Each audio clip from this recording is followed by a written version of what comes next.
रहे हैं तो भगवान की निंदा करते होंगे, लेकिन ऐसा नहीं है। भगवान मां कैकेयी की निंदा बिल्कुल नहीं करते और साफ साफ कहते हैं भरत के सामने, जितने लोग और भी आए हुए हैं उन सबके सामने कहते हैं, जो मेरी मध्यमा मां की निंदा करेगा वह जड़ है। मानो उस व्यक्ति ने कभी संतों महात्माओं की सेवा नहीं करी, उसने कभी सत्संगति नहीं करी, मानो उसे तत्व का बोध ही नहीं है। ये भरत को कह रहे हैं, दो भाई एक जैसे, लेकिन उनकी विचारधारा इस वक्त बड़ी भिन्न है। कौन है सच्चा, भरत या राम? भरत कहता है, महाराज आप प्रशंसा करने वाले एक और मेरा समर्थन देने वाले ये सारी जनता। भगवान को लगता है इस वक्त भरत का खंडन करना कोई आसान नहीं, इसलिए अपने श्रीमुख से भरत की प्रशंसा करनी आरंभ करते हैं। भरत, जो तुझे अनर्थकारी कहेगा, जो तुझे इस प्रकार का कहेगा, उसका लोक परलोक सब बिगड़ जाएगा। तेरा नाम जो लेगा उसका लोक परलोक सुधर जाएगा। इस प्रकार की प्रशंसा करते हैं। श्रोतागण जितने भी हैं, अयोध्या निवासी आए हुए अति प्रसन्न होते हैं। भगवान मौका ढूंढते हैं और कहते हैं, यदि मां कैकेयी न होती तो ऐसा भरत कहां से आ गया होता। मां कैकेयी की निंदा मत करो, वह निंदनीय नहीं है, वह वंदनीय है। ऐसा कल आपने देखा, भरद्वाज ऋषि ने भी कहा वह दोषी नहीं है। दोष है तो मां सरस्वती का दोष है, जो मां कैकेयी की जिपा पर बैठ के जिसने सब कुछ करवाया। तत्वता तो यही है, भगवान ही है ना तो सब कुछ करवाने वाला। और कौन है? चाहे वह कैकेयी से करवा रहा है, चाहे आप भरत से करवा रहा है, चाहे वह किसी से करवाता है, करवाने वाला तो वही है सब कुछ, और होता वही है जो वह चाहता है। मत सोचिएगा अपनी इच्छा के साथ कुछ होता है। अपनी इच्छा जब उसकी इच्छा के साथ मिल जाती है तो लगता है कि अपनी इच्छा पूर्ण हो रही है, होती इच्छा उसी की पूर्ण है। और जब उसकी इच्छा नहीं होती तो आप लाख सिर पटकते रहो, वह कुछ नहीं होने देता, तब कुछ नहीं होता। भरत जी महाराज, बहुत लंबी चौड़ी चर्चा होती है। वाल्मीकि रामायण में राजा जनक एवं उनकी पत्नी का आगमन नहीं है। रामचरितमानस में तो उनका आगमन है, वे आते हैं निर्णय करवाने के लिए, करने के लिए, जैसा मर्जी आप समझिएगा।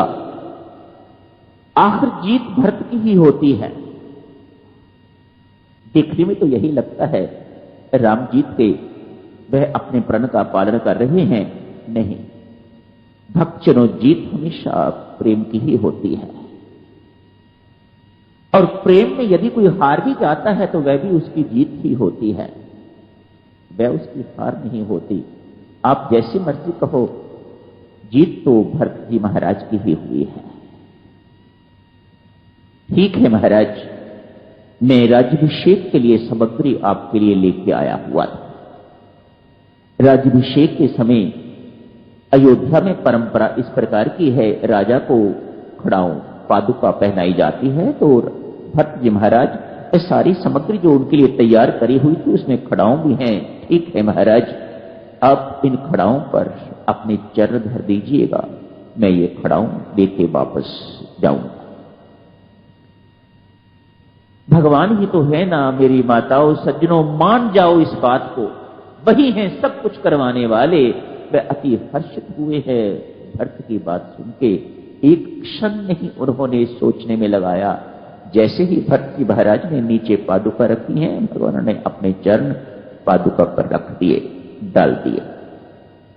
भरत जी महाराज ने भगवान के श्री चरण से पादुका निकाल ली है और अपने सिर पर, ये पादुका कोई सिर पर रखने वाली चीज तो नहीं है, लेकिन भरत जी महाराज ने अपने सिर पर उन्हें धारण कर लिया है। भगवान की पूछते हैं, भरत ये चरण पादुका लेके जा रहे हो, ये क्या है?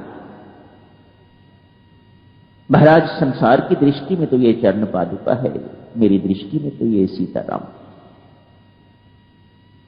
मैं चरण पादुका नहीं ले जा रहा, मैं तो सीताराम को अपने सिर पर उठा के ले जा रहा हूं। मेरे शिरोधार्य है, सदा मेरे सिर पर रहते हैं मेरे स्वामी एवं स्वामिनी, मेरे स्वामी एवं स्वामिनी। मैं उन दोनों को अपने साथ ले जा रहा हूं। किसी ने व्यंग कर दिया, यदि आपको यह पता है कि ये सीताराम को ले जा रहे हैं, प्रभु को कहता है कोई व्यक्ति, महाराज ऐसा क्यों नहीं कर लेते, आप दोनों चले जाओ और पादुका यहां रह जाएं। दोनों ही सीताराम, वे भी सीताराम, वे भी सीताराम। भगवान राम कहते हैं भाई आप ठीक कहते हो, लेकिन मैं क्या करूं। काश जैसी दृष्टि भरत की है वैसी दृष्टि सबकी होती। ये दृष्टि भरत की ही है जो जड़ में भी चेतन को देख सकता है। हमें तो चेतन में राम दिखाई नहीं देता, तो जड़ में कहां से दिखाई देगा। जो आप कहते हो मैं कर लेता, यदि आपकी दृष्टि भी भक्त जैसी होती। भक्त जी महाराज पादुका को लेके अयोध्या लौटाते हैं, स्वयं जाके नंदीग्राम में निवास करते हैं। पादुका ही सब कुछ करती है। कोई भेंट आती है तो पादुका पर चढ़ा दी जाती है, कोई आदेश जारी होता है तो पादुका द्वारा आदेश जारी किया जाता है। मानो भट्ट जी महाराज भगवान को ये कह के चलते हैं, महाराज आपकी भूमि का भार, आपके राज्य का भार मैं 14 वर्ष तक ढोऊंगा। शब्दों पर ध्यान दो, भट्ट जी महाराज कितने स्पष्ट हैं। आप जैसे ही 14 वर्ष पूरे हुए, यदि आप ना आए तो आप जानते हो महाराज मैं क्या करूंगा। माताओं सज्जनों, एक थोड़ी सी बात और स्पष्ट करो।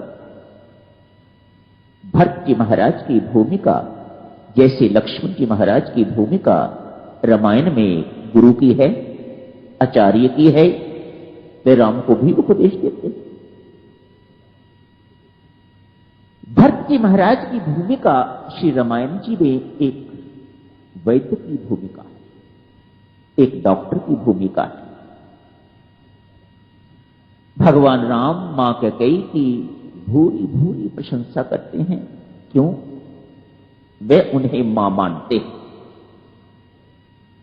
भरत जी महाराज उतनी ही उनकी निंदा करते हैं, उतने ही कटु शब्द उनके प्रति बोलते हैं। क्यों? वे एक वैद्य होने के नाते एक रोगी को देख रहे हैं। मेरी मां इस वक्त रोगी है। क्या रोग लगा है इसे? ममता का रोग लगा हुआ है। अध्यात्म ममता को खुजली से कंपेयर करता है। ये मानस रोग जो हैं, अध्यात्म उनको उनकी तुलना जो है किसी की खुजली के साथ करता है, किसी की वात के साथ, किसी की पित्त के साथ, इत्यादि इत्यादि, किसी की कफ के साथ इसकी तुलना खुजली के साथ की जाती है। आप जानते हो खुजली वहां होती है जहां जगह गर्म होती है और गीली होती है। भरत जी महाराज इस बात को बहुत अच्छी तरह से जानते हैं। स्किन स्पेशलिस्ट डॉक्टर लोग जो हैं खुजली का उपचार क्या बताते हैं, तो वह कहते हैं भाई जितना इस जगह को खुश्क रखोगे, शुष्क रखोगे, उतनी जल्दी फायदा होगा। और खुजली की ये भी है, जितनी करो उतनी अधिक करने को मन करता है। खुजली करने से खुजली कम नहीं होती और करने को मन करता है। ममता का भी बिल्कुल ऐसा ही स्वभाव है, वह भी बढ़ती जाती है, वह कभी कम नहीं होती, जितनी मर्जी उसको बढ़ा लो। भरत जी महाराज इस तथ्य को जानते हैं, इसलिए कहते हैं मैं इस संबंध को गीला नहीं रखूंगा, इस संबंध को शुष्क करने की आवश्यकता है, तभी तो मेरी मां की खुजली जो है ठीक होगी। कहते हैं जिंदगी भर भरत जी महाराज ने कैकेयी को फिर कभी मां नहीं कहा। मां कहूंगा महाराज, प्रभु राम की आज्ञा का भी उल्लंघन करते हैं।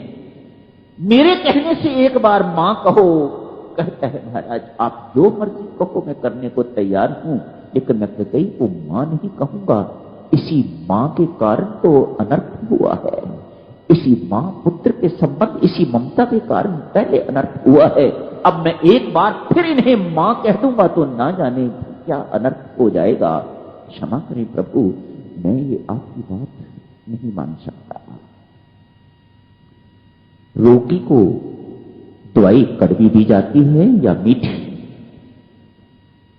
इसके पीछे भाव तो यही रहता है ना, रोगी का रोग जो है वह दूर हो जाए। आप सच मानो भरत जी महाराज के हृदय में मां कई के प्रति कोई द्वेष नहीं है। हमारी दोष दृष्टि पर दोष दृष्टि में और भरत की पर दोष दृष्टि में यही अंतर है। हम जब भी किसी के दोष देखते हैं तो हम वैर बुद्धि से, द्वेष बुद्धि से देखते हैं, और भरत जी महाराज जो दोष देख रहे हैं वह इस बुद्धि से नहीं देख रहे, वह किस बुद्धि से देख रहे हैं। दशरथ जब मर गए हैं, दोनों माताएं, यूं कहिएगा तीनों माताएं तैयार हो गई हैं सती होने के लिए, अपने आप को दाह करने के लिए, सती होने, अपने आप को अग्नि में जलाने के लिए तैयार हो गई। सबसे अधिक प्रसन्नता तो भक्त को होनी चाहिए थी कि ये कई मर रही है, इसको मरना ही चाहिए, लेकिन नहीं। जहां मां कौशल्या को रोका है, उनके पांव पकड़े हैं, सुमित्रा को रोका है, उनके पांव पकड़े हैं, मां कैकेयी के भी पांव पकड़े हैं। नहीं, जो पाप तूने किया है उसका प्रायश्चित अग्नि में जलने से नहीं, उसका प्रायश्चित पश्चाताप की अग्नि में जलने से होगा। मैं तुझे मरने नहीं दूंगा। कोटि कोटि प्रणाम भक्तजनों, नतशिर वंदना आप सबको। कितना बोला जा सकता है एक मिनट में। अरण्य कांड की चर्चा तो करेंगे रात को, अगली बैठक में संभवतः ये समाप्ति हो जाएगा। इस समय कहते हैं मेरे स्वामी